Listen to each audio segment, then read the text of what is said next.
یو مشاکتی و په یو کلي کې به د هغه ښځه وه بل بچی وې به د هغه په کیر شی وه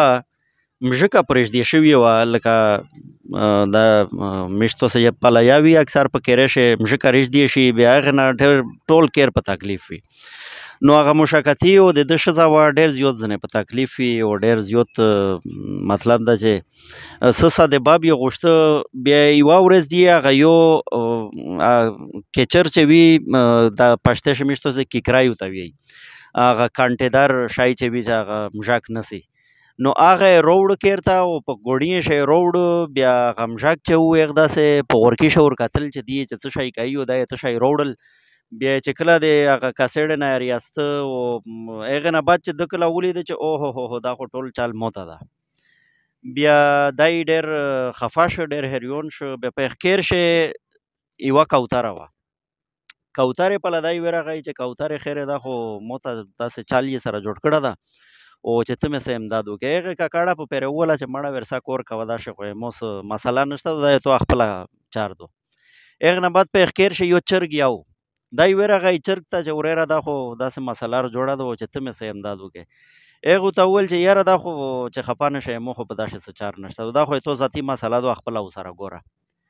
په خیر شی یوه وزایه وه وزې ته دا یې ورغی چې دا خو وزې ترېرې دا خو مو سره داسې مسله جوړه ده که څه کوی شې ته د هغې په پیرې ککړه وویله چې دا خو یې تو مړه خپله مسله ده خپله ورسره تام لره هغې نه بعد دا یې اروغی هغه مژک درې سرې نه مایوس شو اروغی کښېنست او خپل هغه غم و فکر شنوسته چې کله شپه شله بیا هغه کیکرای چې و هغه ټاس ول چې کله هغه ټاس وکړو بیا میشت ته پته ولګوي چې څه شی ونیول بیا د مشاکتي ښځه چې وه هغه د خیب نه په شرچګه شله او په شرطراپ یې کړ چې ای دا خو هغه مژک یې ونیو بیا په هشه یو زهریلا منګیر ښخ شو بیا هغه منګیر چې و هغه په شاخو خو وژمدی هغه د منګورو لکي یې چې دی ونیوله دی ویل چې که دا خو د مژک لکي یې دو په هر حال چې منګورو لکي یې ته لوس ویړل هغې مخکې په شر وړه و دغې ښځې ته یې ټاک ویره کړه ښځې ته یې چې ټاک ویر کړه خو زهریلا منګیر و ښځه یې لوسي خروپه کړله بکس دوړ ولګېده مشاکتي چې کوم و هغه لوړو حکیم ته حکیم یې راوسته حکیم ورته وویل چې دا خو مشاکتي وریره دغه ښځه دې راغېږي خو یو علاج یې ده چې چیرې تو سې کره کوتره کوي د هغې یخني وې په خورې به دغه پاس ته راغېږي نو کوترې چې کومه ده که نه د هغې اخرین روغی کوتره یې رونیوله لوله یې کړله هغه یخني ته وچوله چې کله هغه خوټوله ده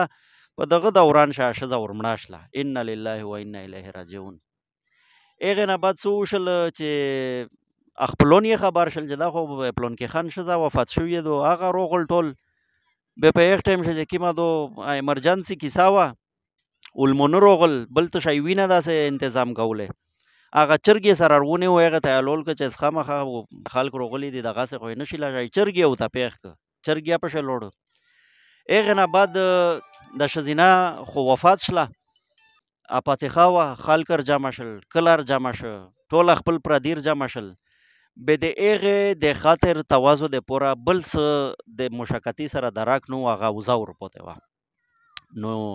مجبوري وه اوزه یې ونیوله هغه یې لوله کړله او علموني یې په تېر کړل دا یوه حکایتي خبره وه چې مو په کتابه ښه لیدلې وه د دغې نه زه په خپل ذهن ښه دا ویایم چې لکه میشتو سې په معاشره کې اکثر نن سبا دا خبره ډېره زیاته ده چې د یو سړي مسله یې بیا هر سړی ورته وایي یاره بس ملګریه ته ورسره تام لره دغه سره میشت څه کور نشته حالانکې میشتو سه کور وي ورسره څه نه څه لحاظ سره یې میشتو سه کور وي ورسره خو میش کوشش کوي چې ځانونه ځنې سایډ ته کړو نو دغه سایډ کول چې